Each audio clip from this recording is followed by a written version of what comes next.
매일 새벽 쏟아지는 주요 뉴스들 속에서 딱 오늘 당신의 하루를 단단하게 무장시켜줄 핵심만 뽑아드립니다. BT의 5분 세상 읽기 딥다이브 시간입니다. 네, 반갑습니다. 오늘 새벽에 자료들을 쭉 훑어보다 보니까 그 아주 흥미로운 평행 이론이 하나 보이더라고요. 바로 극단적인 효율성, 그리고 그 이면에 숨겨진 이야기들입니다. 아주 흥미로운 접근이네요. 경제 지표부터 사회 인프라, 우리가 커피 주문하는 방식까지 그 흐름이 묘하게 다 이어져 있죠. 맞아요. 겉보기엔 전혀 다른 분야의 기사들 같은데 이것들이 모여서 당신의 삶과 자산에 어떤 영향을 미치는지 그 연결고리를 오늘 하나씩 짚어보겠습니다. 우선 시장 양극화부터 볼까요? 코스피가 무려 6천을 돌파했습니다. 네, 대단한 수치죠. 맥코리에서는 삼성전자 목표가를 34만 원, 그리고 SK 하이닉스를 17만 원으로 불렀어요. AI 반도체 수요가 폭발하면서 메모리 슈퍼사이클이 왔다는 건데 반대로 비트코인 시장은 완전히 얼어붙었거든요. 유통 물량의 절반이죠. 900만 개가 매수 단가 이하로 추락했습니다. 네, 시장 가격을 쥐고 흔드는 그 고래들조차 물량을 던지고 있다니까 비트코인 유저들의 그 무조건 존버한다, 이 심리가 완전히 깨진 것 같아요. 그 심리적 붕괴가 지금 숫자로 정확히 드러나고 있는 겁니다. 코스피 6천은 단순한 기대감이나 거품이 아니거든요. 기업들이 체질을 개선하고 AI라는 거대한 기술 흐름에 올라탄 실질적인 결과물이죠. 실체가 있다는 거네요. 그렇죠. 반면에 코인 시장은 예전 같은 맹목적인 믿음은 사라졌고 조금만 반등하면 팔고 나가겠다는 본전 탈출 심리가 지배해버렸습니다. 매수 기반, 즉 펀더멘털 자체가 무너져 내린 상황을 보여주는 거죠. 시장이 이렇게 펀더멘탈과 효율성을 찾아서 재편되는 것처럼 국가 인프라나 정책도 비슷한 맥락으로 흘러가고 있습니다. 최근 이재명 대통령이 주가 조작 신고 포상금 상한을 아예 폐지하겠다고 밝혔잖아요. 부당이득의 최대 30%까지 포상금으로 지급한다는 소식이죠. 네, 원문 그대로 보면 거기에 무안공항에 조속한 재개항을 지시하면서 광주공항을 임시로 활용하는 방안도 검토하라고 했습니다. 제공된 원문에만 입각해서 분석해보면 이 정책들의 핵심도 결국 내부 효율화와 실용주의로 읽을 수 있습니다. 포상금 상환 폐지가 특히 파격적인데요. 외부에서 뚫기 힘든 견고와 주가 조작 카르텔을 내부 고발자의 강력한 경제적 동기를 이용해서 안에서부터 와해시키겠다는 아주 실용적인 타겟책인 거죠. 공항 재개항 지시 역시 침체된 지역 경제를 살리기 위한 현실적인 접근이고요. 실용주의 하니까 수서역에 파란 KTX가 진입했다는 뉴스도 빼놓을 수 없겠네요. 10년 동안 갈라져 있던 KTX와 SRT의 통합 운행이 시범적으로 시작됐습니다. 단순한 색상 혼합이 아닙니다. 맞아요. 저도 기사 보면서 이게 그냥 기차 두 대가 한 역에서 내게 아니라 결국 예매 앱이나 요금 체계까지 전부 하나로 합쳐야 하는 엄청난 작업이겠구나 싶었거든요. 정확한 지적입니다. 철도 통합은 운임과 예매 시스템이라는 거대한 소프트웨어 전체를 일원화해야 하는 복잡한 과업입니다. 두 시스템의 마찰을 얼마나 효율적으로 줄이느냐가 관건이겠죠. 이렇게 우리는 투자 시장부터 인프라까지 모든 것을 최적화하고 효율성을 끌어올리는 시대에 살고 있습니다. 그런데 여기서 흥미로운 딜레마가 하나 발생해요. 설문조사 결과 말씀하시는 거죠? 네, 직장인 64%가 압도적인 부를 축적해도 은퇴하지 않고 일을 하겠다고 답했습니다. 돈 모아서 빨리 은퇴하자는 파이어족 시대가 저물고 내 커리어를 최적화해서 독보적 전문가로 남겠다는 자아실현 욕구가 커진 겁니다. 경제적 자유보다 전문가로서의 생존 전략을 택한 건데 여기서 우리가 주의 깊게 봐야 할 점이 있습니다. 모든 걸 시스템화하고 효율만 따지다 보니까 정작 인간적인 유대감이나 감정적 교류는 심각하게 메말라가고 있다는 사실입니다. 바로 그 틈을 파고든 게 최근 캄보디아 거점 105억대 로맨스 스캠 사건이잖아요.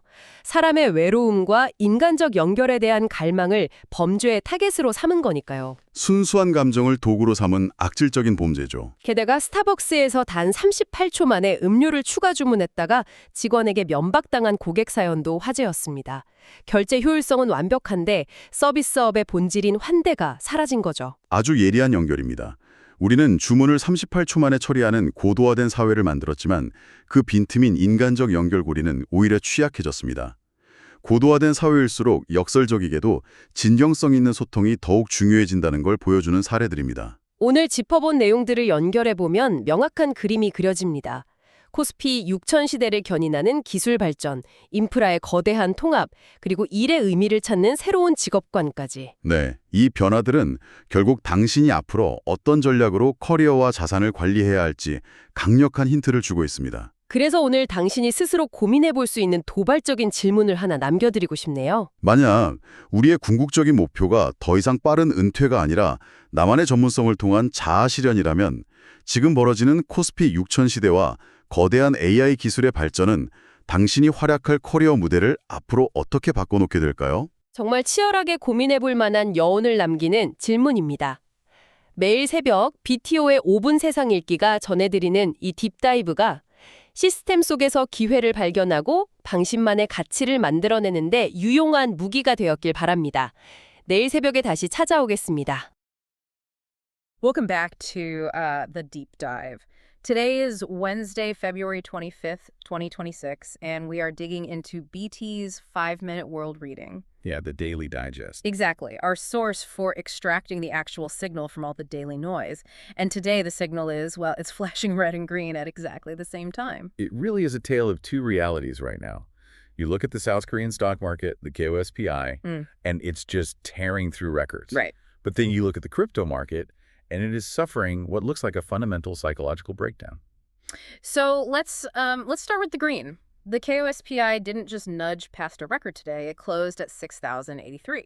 Which is wild. It is. Just a month ago, 5,000 felt impossibly high. But the analysis here points out this isn't random. It's the twin engines finally firing together. You've got the auto sector, Hyundai and Kia, stabilizing. And the real thrust, which is AI semiconductors. Yeah. And that brings us to the Macquarie report that everyone is whispering about today. I mean, the numbers almost look like typos. I saw that. They set a price target for Samsung Electronics at 340,000 KRW and SK Hynix at 1.7 million KRW. Which sounds absurdly high. Usually when analysts get that aggressive, I start looking for the exit because it just smells like a bubble. Right, but the reasoning in the report is different. They aren't calling it a bubble. They are explicitly calling it a valuation re-rating. Okay, how so? Well, historically, memory chips were a cyclical commodity, boom and bust. But now in 2026, chips are the infrastructure of the AI era. Think of them like electricity grids a century ago. So the demand is just constant. Exactly. It's utility level constant. The market is finally pricing these companies as essential global infrastructure, not just cyclical hardware makers. Which makes the situation in crypto even starker for you out there holding it.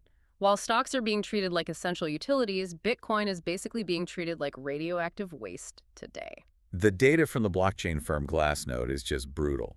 About 900,000 Bitcoin, which is half the circulating supply, is currently held at a loss. That is a massive overhang. But why is the reaction so panicked this time? We've seen dips before. The psychology is completely flipped. For years, the whole narrative was buy the dip, right? Volatility was just the price you paid for massive upside. But that premium is gone. It evaporated. Now the mindset is escape at break even.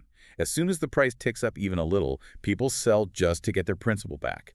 Even the whales are selling into strength. They see it as a liability now. So capital is fleeing uncertainty and rewarding structural certainty.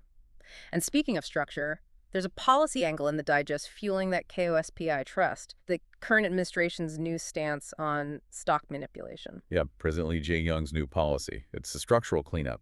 They've uncapped the rewards for reporting manipulation. Meaning if you spot fraud, you get a huge cut. Up to 30% of the unfair profits. It's a signal to global investors that if they put money into this 6,000-point market, the game is transparent. And transparency and efficiency seem to be the theme of the day. If you were at Suzhou Station this morning, you saw something historic. A blue KTX train pulling into a station that was exclusively for purple SRT trains. A huge win for efficiency. For 10 years, we had this artificial wall where two competitors ran on the same tracks but couldn't use each other's stations. It doubles the seat supply instantly. It does, Yeah. even if it was a bit chaotic today with passengers confused about ticket colors. But the underlying goal is network interoperability, moving people efficiently. So we have markets optimizing for AI and trains optimizing for flow. But are we, as humans, optimizing? Because the FIRE movement, financial independence, retire early, seems to be entirely dead. It really is. The Remember survey in the Digest showed 64% of office workers wouldn't retire even if they had enough money. A huge shift from just a few years ago. People are shifting to an indie worker mindset. In a world where AI does the grunt work, humans want relevance. They want to work on their own terms to maintain purpose, not just to escape. Which brings us to where efficiency maybe goes too far, the viral Starbucks controversy today. The perfect counterpoint. A customer got scolded by a barista for placing a second order 38 seconds after their first one. Because it messed up the batching efficiency. Exactly, and that raises a fascinating question. We want our markets efficient and our trains seamless. But if we optimize human interaction to the point where a 38-second delay is treated like a system error, what are we becoming? Are we making our systems intolerant of actual human variability? Something for you to chew on today. We optimize systems to serve us, not so we become robots ourselves. That's the signal for today. Thanks for joining us on this deep dive. See you next time.